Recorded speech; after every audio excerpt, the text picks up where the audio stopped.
જામનગર મહાનગરપાલિકા વિસ્તારમાં બે ધારાસભ્યની બેઠકો ગુજરાત સરકારે ફાળવેલી છે। બંને ધારાસભ્યો જામનગરના પ્રતિનિધિ તરીકે વિધાનસભામાં જામનગરના વિકાસના પ્રશ્નોની રજૂઆત કરે છે। જામનગરની બંને વિધાનસભામાં ભારતીય જનતા પાર્ટીના ધારાસભ્યો છે, જેમાં 78 જામનગર વિધાનસભામાં રીવાબા રવિન્દ્ર જાડેજા તથા 79 જામનગર વિધાનસભામાં દિવ્યેશભાઈ અકબરી ધારાસભ્ય તરીકે 2022માં ચૂંટાઈ આવ્યા હતા।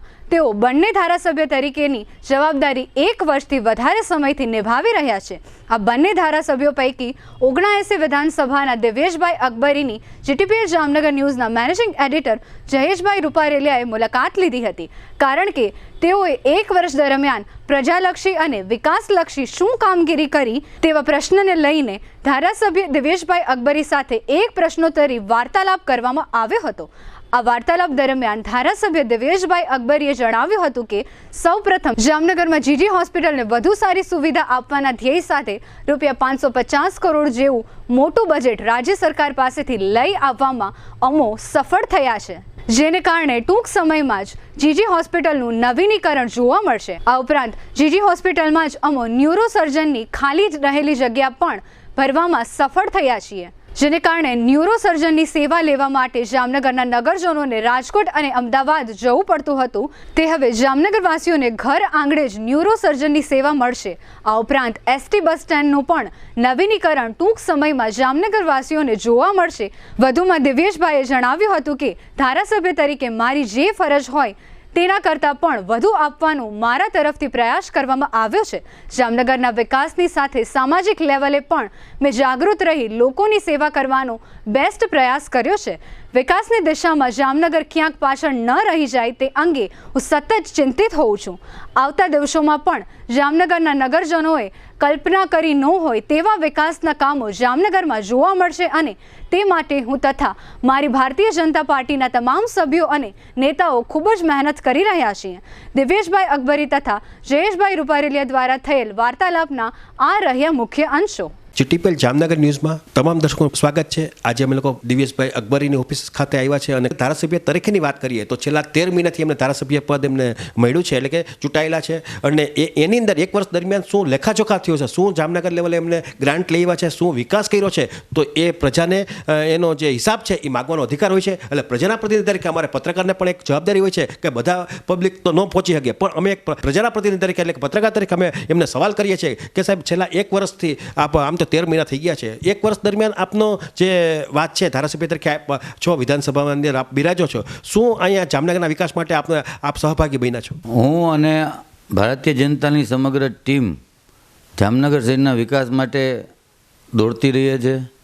સૌથી પહેલાં વાત કરીએ કે અમે ધારાસભ્ય બન્યા તરત જ અમારા પૂર્વ ધારાસભ્યોની પણ મહેનત હતી અને અમે બન્યા તરત જ અમારા સાંસદ હોય બધા પાર્ટીની સમગ્ર ટીમની કે જે જામનગર જીજી હોસ્પિટલ છે તેને 98 વર્ષ જેટલો સમયગાળો વીતી ગયો અને હોસ્પિટલનું નવીનીકરણ માટે 550 કરોડના ખર્ચે આખી હોસ્પિટલનો પ્રોજેક્ટ છે તે મંજૂર કરી। એ જ રીતે હોસ્પિટલની અંદર જોઈએ તો એમપીસા મેડિકલ કોલેજ હોય કે ડેન્ટલ કોલેજ હોય તેના વિદ્યાર્થીઓ માટે હોસ્ટેલની વ્યવસ્થા જે જૂની હતી તે નવી કામગીરી ચાલુ છે।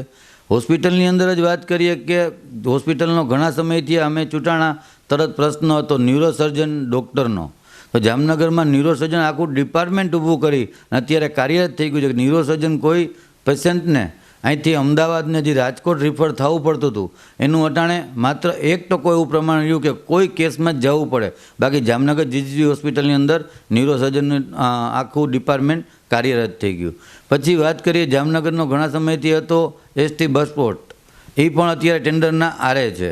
પછી જામનગર તળાવનું છે જે આપણું લાખોટા લેક આપણું જામનગર નજરાણું છે એનું ફેઝ 2નું પણ અત્યારે પ્રોજેક્ટ છે તે કાર્યરત છે, ટેન્ડર પ્રક્રિયાના આરે છે, વહીવટી મંજૂરીમાં છે। એ જ રીતે વાત કરીએ જામનગરને અમે ઇલેક્શન દરમિયાન કીધું હતું કે જામનગરને સ્માર્ટ સિટી તરફ લઈ જશું, તે માટે આપણો સરૂ સેક્શન જે મુખ્ય રોડ છે, બીજો રોડ છે આપણો 7 રસ્તાથી ટાઉન હોલ, ત્રીજો આપણો પવનચક્કીથી લાલપુર ચોકડી સુધીનો રોડ, આ ત્રણેય રોડને સારામાં સારું બ્યુટિફિકેશન અને ટોટલી ફેસિલિટી સાથેના આ રોડ બને તેના માટેનું પણ અત્યારે કાર્યવાહી ચાલુ છે। એમ કોર્પોરેશનને ડ્રેનેજ માટેની ગ્રાન્ટ હોય, પાણીની પાઇપલાઇન માટેની હોય, રોડ રસ્તા માટેની હોય, અને અત્યાર સુધીનો ઇતિહાસ છે સ્વર્ણિમ જયંતિની ગ્રાન્ટ છે. આ વખતે અત્યારે હમણાં જ છેલ્લો ચેક માનનીય મુખ્યમંત્રીશ્રીએ આપ્યો. અત્યાર સુધીના કોર્પોરેશનમાં 108 કરોડનો આ પહેલો ચેક એક સાથે આવ્યો છે. એ અમારા સંયુક્ત બધાના પ્રયાસથી જામનગરના વિકાસને થાય એટલે અમારા તરત પ્રયત્ન રહ્યા છે. બીજું કોઈ પણ જામનગરની જનતાને કોઈ નાના મોટો પ્રશ્ન હોય તો મેં મેક્સિમમ મળવાનો પ્રયત્ન રાખ્યો છે અને મેક્સિમમ લોકોને હું મળ્યો છું. અમદાવાદ સિવિલ હોસ્પિટલના કામ હોય, રાજ્ય સરકારના કોઈ પણ કામ હોય, એ બનતા થાય એટલે મારે પ્રયત્ન કર્યા છે. લગભગ જામનગરની જનતાના કોઈના મને ફોન આવ્યા હશે તો લગભગના ફોન મેં એટેન્ડ કર્યા છે. કોઈ કારણોસર મારા ફોન ન ઉપડ્યા હોય તો મેં સામેથી ફોન કરી એની સાથે વાતચીત કરેલ છે. અને જે પ્રજાએ જામનગરની જે આવડો મોટો જંગી લીડથી મને ચૂંટાવ્યો એની જ મારી પણ એટલી જ ફરજ છે કે તેના નાના મોટા કામકાજમાં સુખ દુઃખમાં ભાગીદાર રહેવાનો પણ મેં પ્રયત્ન કર્યો જ છે. વાત કરીએ તો જે પબ્લિકમાં આપ કહો છો ફોન આવે છે તો કઈ પ્રકારના એ લોકોની વાત હોય છે? બધાની અલગ, કોઈને યોજનાકીય લાભ હોય છે, કોઈને ક્યાંય નાના મોટી ફરિયાદ, હજી હું કોર્પોરેટરે જાઉં, ક્યાંય કોર્પોરેશન લગતની નાના મોટી ફરિયાદ હોય છે, કોઈને રાજ્ય સરકારને. હું તમને એક વાત કરું, આપણે બિમલભાઈ ઓઝાને ઓળખતા હશો તો એને જ્યારે આપણે જામનગરમાં પોલિટેકનિક કોલેજ હતી, પોલિટેકનિક કોલેજમાં એને કોઈ કારણોસર એનું ફોર્મ ભરવાનું રહી ગયું હતું તો બિમલભાઈ મારી સાથે આવ્યા એના બાળકનું. તો એવા ગુજરાતની અંદર 1000 બાળકો હતા, 1000 ઉપરની સંખ્યા હતી કે એને કોઈ કારણોસર એ ફોર્મ ભરવાના રહી ગયા હતા.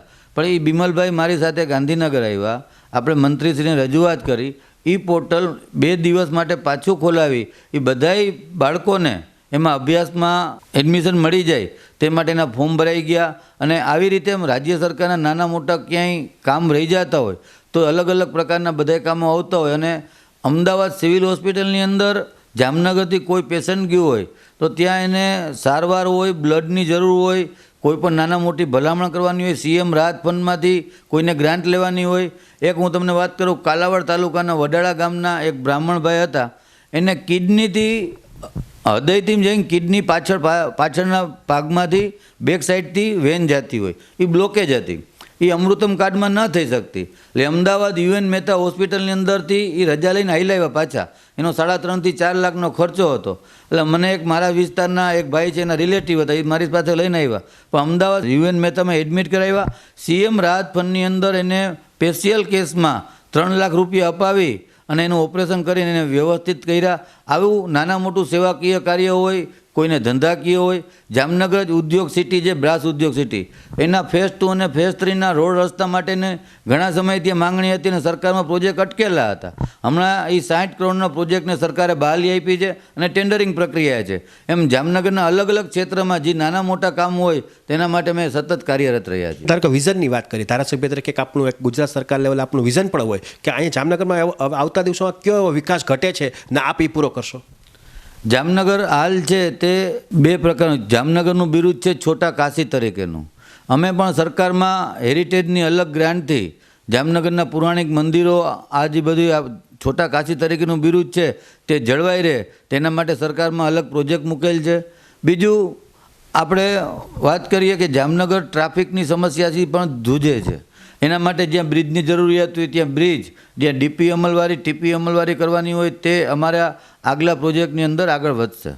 અમે લોકો એક જીટીપીએલ જામનગર ન્યૂઝ એક આપને એક અમે લોકો એક ટોક શો લઈ આવવા માગીએ છીએ. ધારાસભ્યનું તમારું જે આખા વર્ષનું જે કંઈ લેખાજોખા છે એની પણ આપણે ચર્ચા કરશું. ખાસ કરીને અમે લોકો સિટીમાંથી અમુક લોકોના પ્રશ્નો લેવા માગીએ છીએ, સામાજિક સંસ્થાઓના. તો એ લોકો તમને ડાયરેક્ટ તમને પ્રશ્ન પૂછશે. એવો અમે આવતા દિવસોમાં એક ટોક શો કરવા માગશે. એમાં તમે આ બાબતની અમારો જે પ્રસંગ હશે એમાં તમને 15 દિવસ અગાઉ અમે તારીખ બુક કરાવશું. તો એમાં તો આપ હાજરી આપશો? આપશે. તમે જોયું કે આ ધારાસભ્ય દિવ્યેશભાઈ અકબરી હતા, કોર્પોરેટર તો ઓલરેડી છે જ, પણ અમે લોકો એક પણ જાગૃત છે કે જામનગરના ઘણા વિકાસના કામો લોકોની મનમાં હોય છે, મનની વાત પણ હોય છે, પણ ધારાસભ્ય સાથે સીધી એ બાબતની એક ચર્ચા થાય એવા માટે એક અમે ટોક શો કરવા માગીએ છીએ. આવતા દિવસોમાં અમે જે કોઈ નાના મોટા પ્રશ્નો હશે તો એ પ્રશ્નો અમારા સુધી અમારા ફોર્મ ભરવાના રહેશે અમારા સાથે. અને ફોર્મ ભર્યા પછી જે કંઈ નાની મોટી વાત હશે જેમાં મુખ્ય જો પ્રશ્નો હશે તો આપણે ધારાસભ્ય સાથે આ બાબતને વાર્તાલાપ પણ કરશું અને એમાં બને ત્યાં સુધી પ્રશ્નોનો નિવડો થાય એવો જીટીપીએલ જામનગર ન્યૂઝ પણ પ્રયત્ન કરશે. અને ખાસ કરીને ધારાસભ્ય તરીકે એની જે વગ છે એ વગનો ઉપયોગ કરી આપણને બને ત્યાં સુધી જામનગરના લોકો જાગૃત બને અને વિકાસ થાય એવો બેસ્ટ પ્રયત્ન હશે. આજની જે મુલાકાત હતી, આજે જે પ્રમાણે એમણે પ્રોજેક્ટની વાત કરી છે કે ભાઈ આવતા દિવસોમાં બ્રિજની વાત જરૂર પડશે ત્યારે આપશું, અને ખાસ કરીને જે હોસ્પિટલ છે જીજી હોસ્પિટલ, એમાં 550 કરોડ રૂપિયાની જે ગ્રાન્ટ લેવી છે એ ભારતીય જનતા પાર્ટીને અભિનંદન પાત્ર છે, કારણ કે આખા સૌરાષ્ટ્ર ગુજરાતના દર્દીઓ એની સારવાર લેવા આવશે એ નક્કી છે.